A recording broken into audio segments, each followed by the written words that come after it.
여호와께서 내게 이르시되 이스라엘 자손이 다른 신을 섬기고 건포도 과자를 즐길지라도 여호와가 그들을 사랑하나니 너는 또 가서 타인의 사랑을 받아 음녀가 된 그 여자를 사랑하라 하시기로 내가 은 15개와 보리 한 호멜 반으로 나를 위하여 그를 사고 그에게 이르기를 너는 많은 날 동안 나와 함께 지내고 음행하지 말며 다른 남자를 따르지 말라. 나도 내게 그리하리라 하였노라.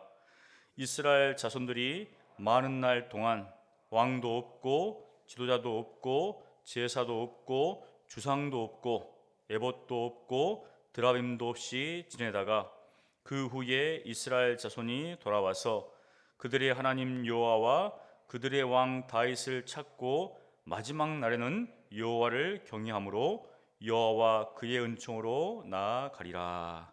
아멘. 오늘 3장은 하나님께서 호세아에게 명령하시는 장면입니다. 이스라엘 자손이 다른 신을 섬기고 건포도 과자를 즐길지라도 당시 아스타롯 여신에게 이 건포도 과자 이런 것들을 드렸던 것 같습니다. 즉 배교와 우상 숭배를 할지라도 여전히 하나님은 이스라엘을 사랑하겠다라고 말씀하십니다. 그러면서 호세아에게 명령하시죠. 타인의 사랑을 받아 음녀가 된 그 여인, 자신의 아내죠. 고멜을 데려와라. 고멜을 사랑하라. 사실 하나님의 사랑을 호세아를 통해서 하나님께서 보여주신 것이죠. 하나님이 아주 음란하게 우상 숭배하고 있는 이스라엘을 사랑하듯이 이 선지자 호세아를 통해서 그 음란한 여인 고멜을 사랑하는 그 모습을 통해서 하나님께서 얼마나 이스라엘을 사랑하시는가. 호세아의 입장에서는 굉장히 힘든 것이죠. 정상적인 어떤 여인을 데려와서 아름다운 가정을 꾸리고 행복한 삶을 살아야 되는데 그게 아니라 하나님이 처음부터 음란한 여인을 찾아가서 데리고 와서 결혼하라. 그래서 뭐 잘 사는 것 같았습니다. 왜냐하면 세 자녀를 낳았기 때문에. 그런데 세 자녀를 낳고 나서 이제 간음을 행해서 도망갔겠죠. 자녀를 놔두고 그것도 자기가 연애하는 그 사람을 따라서 집을 나가버린 겁니다. 결혼한 것도 힘든 일이었는데 이제는 그 여인을 데려와라라는 거죠. 같이 살라. 타인에게 간 그녀를 다시 데려오는 것은 더 힘든 일이겠죠. 그런데 거기서 더 나아가서 사랑하라는 겁니다. 사랑하라는 것. 보통 그렇잖아. 이제 사람들은 이 배신을 당하면 굉장히 이제 그게 남아 있잖아요. 그런데 하나님은 그 호세아를 통해서 하나님의 사랑을 이렇게 보여주고 있습니다. 개인적으로는 호세아는 굉장히 어려운 결단을 내립니다.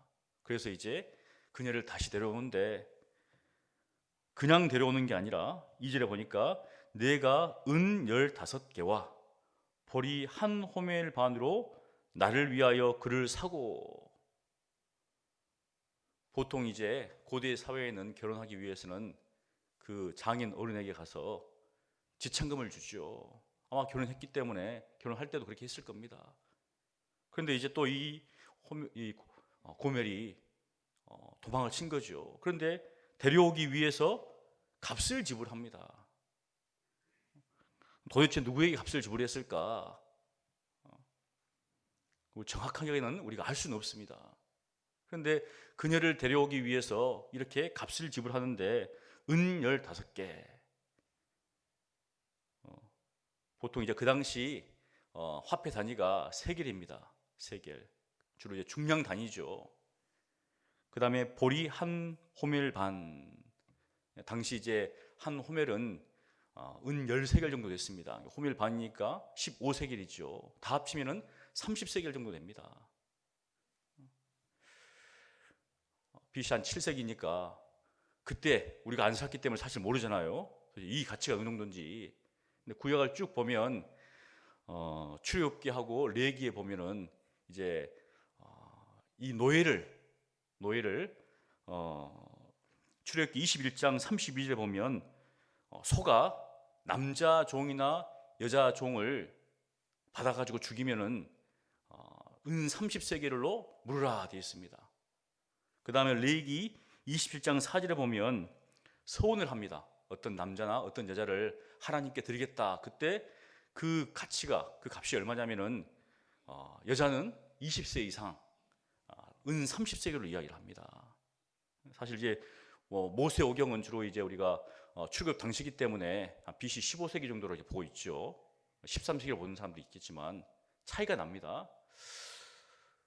그래도 이제 그 정도 값이라는 거죠. 그래서 우리 호세아가 그녀를 데려오기 위해서 통상적으로 아마 우리가 평균적으로 그 당시에 여자를 데려오기 위해서 노예를 사기 위해서 그 정도 값을 지불하지 않았을까, 우리가 성경을 통해서 이제 대략 판단하는 것이죠.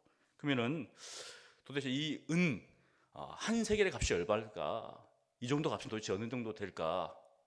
사실 신약 시대에 보면 은 한 세겔은 한 4데나리온 해가지고 노동자의 4일 품삯으로 나와 있습니다. AD 1세기니까. 상당히 또 기간이 있잖아요.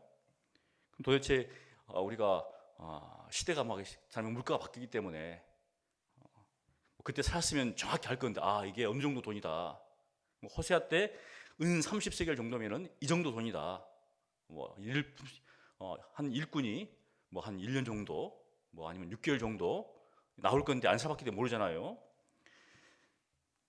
그 출애굽기, 그러니까 모세 율법에 나와 있는 아까 그것과 그 후전에 우리가 이제 그 앞전에 보면 최초의 우리가 법전으로 알고 있는 함무라비 법전이 있습니다. 사실은 함무라비 법전이 최초의 법전이라고 우리가 알고 있는데 시대가 지나면서 고고학이 발달하면서 그 앞에 함무라비 법전 이전 시대에 아모리 족속이 통치했던 그 왕국이 있었는데 에슈나라는 그 왕국에 거기서 이제 법전이 발견됐어요. 근데 출애굽기에 나와 있는 내용하고 비슷한 게 나왔습니다. 법에 보면 뭐가 나오냐면은 황소가 노예를 받아 죽이면 은 15개를 배상하라 되어 있습니다. 그때 한 18세기 정도 될 수 있겠죠. 18, 17세기 BC. 그러면은 구약에 나와 있는 것은 소가 받으면 30세겔인데 그 이전의 시대에는 15세겔 이렇게 이야기했어요. 2배가 이제 올라갔죠. 그만 물가가 한 2배 정도 올라갔다고 보면 될 수 있습니다. 근데 그 에슈눈나 법전에는 하루 일꾼의 품삯이 나와 있어요. 그리고 한 달 일꾼이 받는 품삯이 나와 있습니다. 정확히 법전에 기록이 나왔어요. 바로 은 한 세겔이 노동자가 받는 품삯이었어요. 그러니까 은 15세겔이면 15개월 되겠죠. 15개월 이렇게 정도 그냥 우리가 파악할 수 있습니다. 대충. 그러니까 시간이 좀 지났지만 그래도 15개월 동안의 그 품삯을 대충 이제 우리가 짐작할 수 있죠. 그 정도의 돈을 이 여인을 데려오기 위해서 지불했다는 겁니다. 쉬운 일이 아니죠. 그만큼 대가를 지불하고, 맞잖아요. 자기를 버리고 다른 사람을 사랑해서 세 자녀를 두고 집을 나간 여인을 데려오기 위해서 그만한 또 돈을 데리고 지불하고 데려오는 그 호세아의 모습을 통해서 하나님께서 얼마나 우리를 사랑하시는가, 그것을 우리가 볼 수 있습니다. 그러면서 이제 다시 약속을 합니다. 3절에 보면 그에게 이르기를 너는 많은 날 동안 나와 함께 지내고, 이렇게 합니다. 많은 날 동안. 이게 오랫동안 같이 살자는 것이죠. 도망가지 말고 다른 남자를 사랑하지 말고. 그러면서 음행하지 말라. 음행하지 말라. 조건을 걸었습니다. 그 다음에 다른 남자를 따르지 말라, 이렇게 이야기합니다. 그러면서 하는 말이 나도 내게 그리하겠다. 바로 남편으로서 그런 어떤 신실함을 지킬 테니까 너도 앞으로는 그렇게 하지 말라는 겁니다. 참 쉬운 일은 아니죠.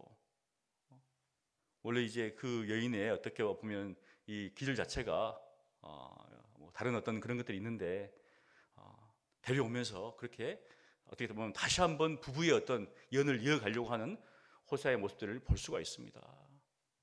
사실 지금 같은 세대는 어떻습니까? 너무나 쉽게 결혼하고 쉽게 헤어지죠. 뭐 그런 일이 있으면 어떻습니까? 막 이제 못 산다 하겠죠.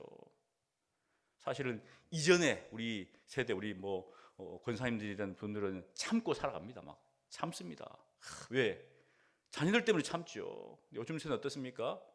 그냥 쉽게 그런 일이 정말 비일비재하죠. 요한복음 15장 4절에 보면 이렇게 예수님께서 말씀하십니다. 내 안에 거하라.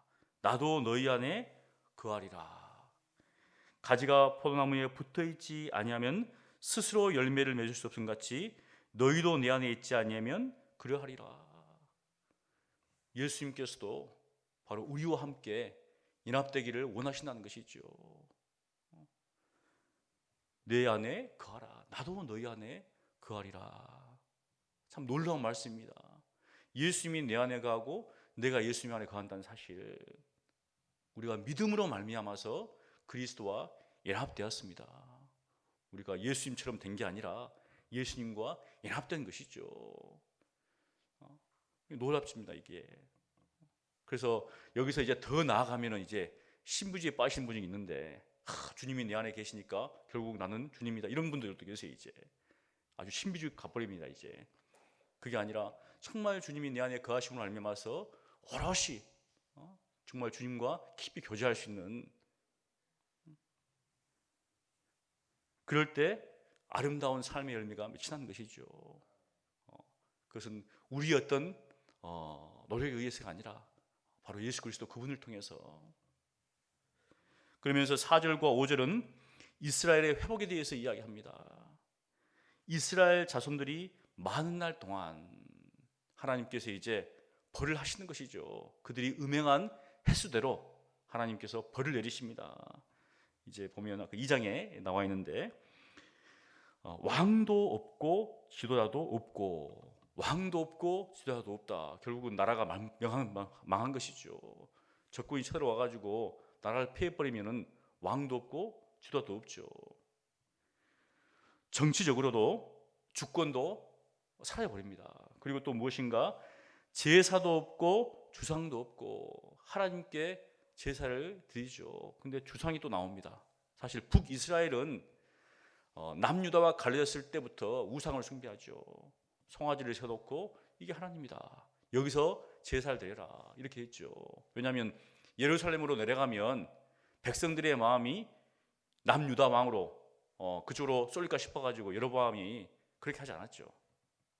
그래서 북이스라엘은 끊임없이 우상을 숭배했습니다. 그러니까 먼저 망한 것이죠. 남유다는 그나마 왕이 다윗과 같은 왕이 일어날 때도 있었고, 또 다윗처럼과는 다른 어떤 행하는 그런 왕들도 있었죠. 특별히 이제 므낫세 왕 같은 경우에 굉장히 심한 우상숭배를 했기 때문에 하나님께서 므낫세 왕을 통해서 이제 이스라엘 남유다를 멸망시킬 것이다 그렇게 말씀하셨죠. 그 다음에 에봇도 없고 드라빔도 없이 지내다가, 주로 이제 미래를 어떻게 예언할 때 이런 것들을 사용했죠. 앞날이 캄캄합니다. 뭔가 주권도 사라지고 또 종교적인 것들도 다 사라져버리고 또 앞을 볼 수 있는 그런 것도 아무도 없는 그런 상황입니다. 결국은 멸망당한 상황이죠. 722년에 아수르에 의해서 멸망당해서 다 흩어져 버렸습니다. 참혹하죠. 이 아시리아가 얼마나 잔혹한 민족이냐면은 막 그냥 죽입니다. 그냥 사람들을 다 벌벽 벗겨가지고 데려가고, 그것을 통해서 다른 민족에 보여주는 것이죠. 내 말을 듣지 않으면은 이렇게 된다. 그런데 5절에 보니까 그 후에 이스라엘 자손이 돌아와서 돌아와서 그들의 하나님 여호와와 그들의 왕 다윗을 찾고, 분명히 북이스라엘을 세운 사람은 여로보암 왕이죠. 그런데 호세아는 사실 1장 초반에도 보면 남유다 왕국을 이야기합니다. 정치적으로나 신앙적으로 보면 남유다가 정통이죠. 그러니까 신앙적으로 볼 때 하나님을 바로 섬겼던, 하나님께서 기름 부었던, 하나님께서 다윗 왕을 통해서 그 후손들을 세울 것이다, 그렇게 말씀하셨죠. 그래서 호세아는 돌아와서 누구를 찾는가? 하나님을 찾고 그들의 왕 다윗을 찾고, 다윗은 벌써 죽었죠. 하지만 다윗을 통해서 하나님께서 영원한 나라를 세울 것이다, 궁극적으로 메시아를 말하는 것이죠. 마지막 날에는 어떻게 하는가? 여호와를 경외할 것이다. 여호와를 경외할 것이다. 결국 그 시대나 이 시대나 우리 믿음의 사람들은 하나님을 경외하는 삶을 살아야 된다는 겁니다. 하나님을 경외한다는 것은 하나님을 두려워할 뿐만 아니라 사랑하는 것이죠. 하나님을 사랑하고 두려워하는 마음, 이게 동시에 있는 겁니다. 그리고 여호와와 그의 은총으로 나아가리라. 하나님과 하나님의 은총으로. 그래서 사도 베드로는 베드로후서 3장 18절에 이렇게 이야기합니다. 오직 우리 주 구주 예수 그리스도의 은혜와 저를 아는 지식에서 자라가라. 영광이 이제와 영원한 날까지 그에게 있을지어다. 우리가 하나님을 바로 알 수 있는 길은 다른 길이 없습니다. 예수 그리스도 그분밖에 없죠. 그래서 빌립이 예수님께, 예수님 우리에게 아버지를 보여주십시오. 예수님께서 아니 내가 이렇게 오랫동안 너와 함께 했는데 아버지를 보여달라 하느냐. 도리어 예수님께서 반문을 합니다. 나를 본 자는 곧 아버지를 본 자다. 우리가 하나님을 어떻게 알 수 있겠습니까? 사실 구약시대에 이들이 하나님을 아는 것은 쉽지 않았습니다. 왜냐하면 하나님 대신에 송아지를 만들어 놓고 하나님이라고 하고 있으니까. 우리는 어떻습니까? 예수님을 통해서 밝히 하나님을 알 수 있죠. 그리고 성령 하나님을 통해서 이제는 그분이 내재하심을 통해서 하나님께서 우리에게 베푸신 놀라우신 그 은혜를 알 수 있고 예수님을 알게 하시다는 것이죠. 그래서 베드로는 바로 구주 예수 그리스도의 은혜와 저를 아는 지식에서 자라가라. 우리가 어디에서 자라갈 것인가? 이 땅에서도 어떻습니까? 사업하는 사람은 거기에서 자라가야 되고, 학문하는 사람은 거기에서 자라가야 되고, 운동하는 사람은 어떻습니까? 거기 자라가야 됩니다. 하지만 우리 모든 믿음의 사람들은 그리스도의 은혜와 저를 아는 지식에서 자라가야 한다는 것이죠. 그것이 신앙의 성장과 성숙입니다. 사랑하는 성도 여러분, 하나님은 우리를 죄악 가운데서 부르셨습니다. 예수님께서 우리의 주가 되시고 구주가 되셨습니다. 그러니 오늘 하루도 하나님의 은혜 속에서 살아가시고 우리를 구원하신 예수 그리스도를 깊이 알아가시기를 간절히 축원합니다. 아멘. 다시 한번 말씀드리는데요, 요 정문 앞만 열려 있는데 일찍 오신 분이 있어요. 4시 한 10분이나 20분 이런 분들은 앞문이 열려 있습니다. 뒷문은 닫혀 있을 수 있습니다. 30분 이후에 오신 분들은 아마 뒷문도 다 열려 있을 겁니다. 좀 일찍 오시는 분들은 저기 닫혀 있더라도 요 앞에 열려 있으니까 그쪽으로 오시면 되겠습니다. 우리 기도하겠습니다. 거룩하신 하나님 감사합니다. 하나님께서 저희들을 사랑하여 주시고 하나님의 은혜 가운데 살게 하시니 감사합니다. 이스라엘 백성이 패역하여 우상을 숭배하고 하나님을 떠난다 할지라도 하나님께서 호세를 통하여서 얼마나 이스라엘을 사랑하신지를 보여주시니 감사합니다. 하나님, 저희들의 삶 가운데 하나님 보시기에 합당치 않은 일들이 있다 할지라도 예수 그리스도의 보혈로 다 덮어주시고 다시금 주님께로 돌이키게 하시니 또한 감사합니다. 주여, 그 은혜 가운데 살게 하시며 그리스도를 아는 지식 가운데 자라갈 수 있도록 주여 오늘 하루도 저희들을 지켜주시고 보호하여 주시옵소서. 하나님, 여러 가지 삶의 문제 고통당하는 성도들이 있습니다. 하나님께서 찾아가 주시고 위로하여 주시고 만나 주셔서 그들의 모든 삶 속에서 하나님의 놀라우신 은혜를 경험할 수 있도록 주여 역사하여 주시옵소서. 감사하고 예수님 이름으로 기도합니다. 아멘.